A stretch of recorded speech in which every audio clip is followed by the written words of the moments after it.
remember sitting in a 9 a.m. meeting, presenting a high stakes deck while simultaneously tracking my Instacart delivery on my phone. I was also trying to think back in my head to daycare drop off and think if I packed an extra set of clothes for my babies. My body was physically in my office, but my brain was literally a split screen monitor. And I remember thinking, I'm doing it, I have it all, kinda, but the truth that we don't talk about enough is that having it all is actually a sophisticated form of psychological torture. Today we're going to deconstruct the biggest lie that we were taught as women, the girl boss mom that gets it all done. And if you feel like you're failing in both roles in your life, it's not because you aren't optimized enough. It's because you're trying to live a lie.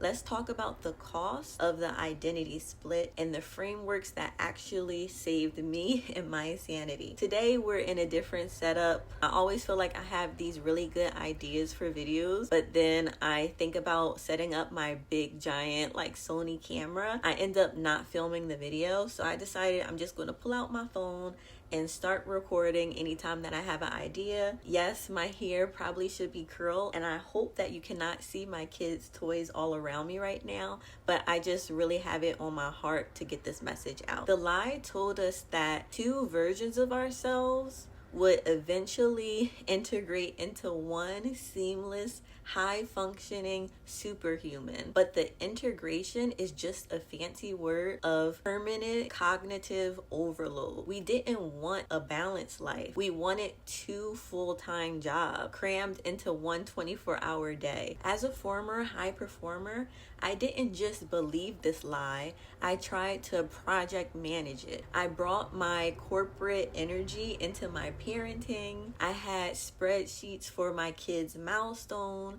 I tried to be optimized and optimize my toddler's sleep schedule like it was some type of quarterly business meeting. I thought that waking up at 5 a.m. and using AI tools for my business and practicing mindful presence would defeat the physics of time. I believed that my worth was tied to my ability to perform at 100% in 100% of my roles 100% of the time. But here's what that belief actually does to your brain. It creates an identity split. When I was at work, I felt like I was behind in motherhood. I had so much mom guilt and the mental load was exhausting. I felt like I was missing out on the magical moments with my kids. But at the same time, when I was with my kids, I felt like I was falling behind in my career. I had the urge to check Slack. I had so much anxiety about falling behind at work. And I felt like my brain was literally turning into mush. I was never fully anywhere at all. I was literally a ghost in my own life. And for a high achiever, the damage isn't just stress. It's a crisis of my self-concept. You start to feel like you're a fraud. You aren't the alpha at work anymore. And you aren't the nurturer at home. You're just tired. You're in the middle wondering where the real you went.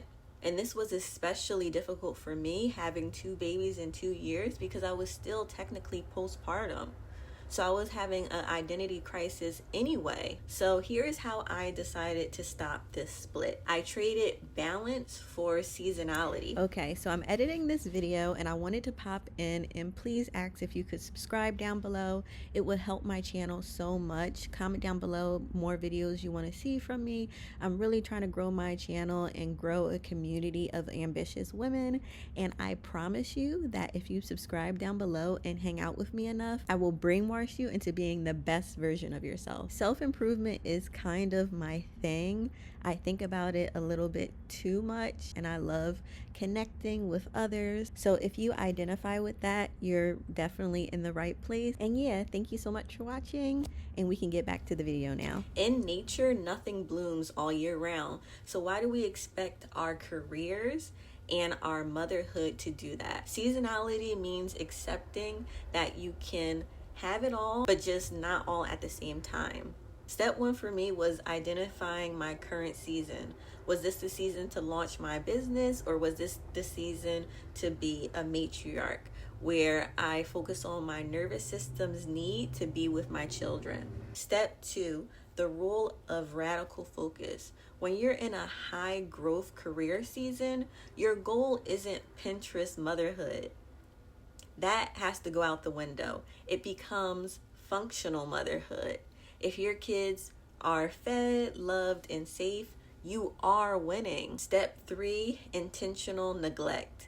This is the hard part about high functioners.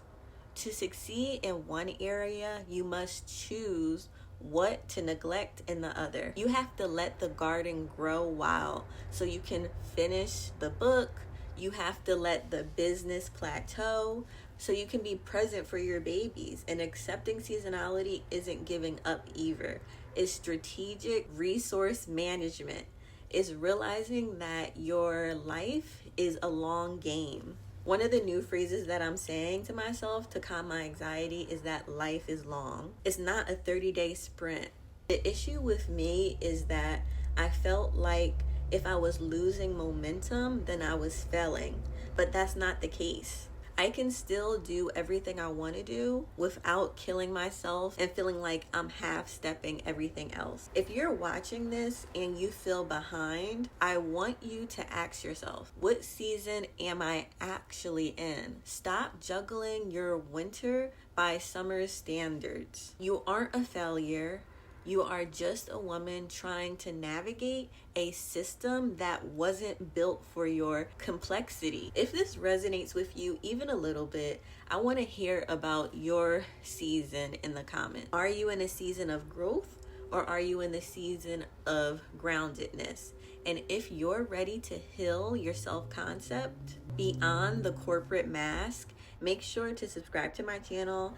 I'm trying to use my kids' nap time to make these videos. I love YouTube and I've been on the platform for a long time. So I really want to make a community of mothers who I feel like are going through the same things as me, because I feel like motherhood is so lonely. Nobody talks about the struggle of trying to provide for your babies and be there at the same time. So yeah, thank you so much for watching this video. I really hope you liked it. Again, subscribe down below and I'll see you in the next one. Bye.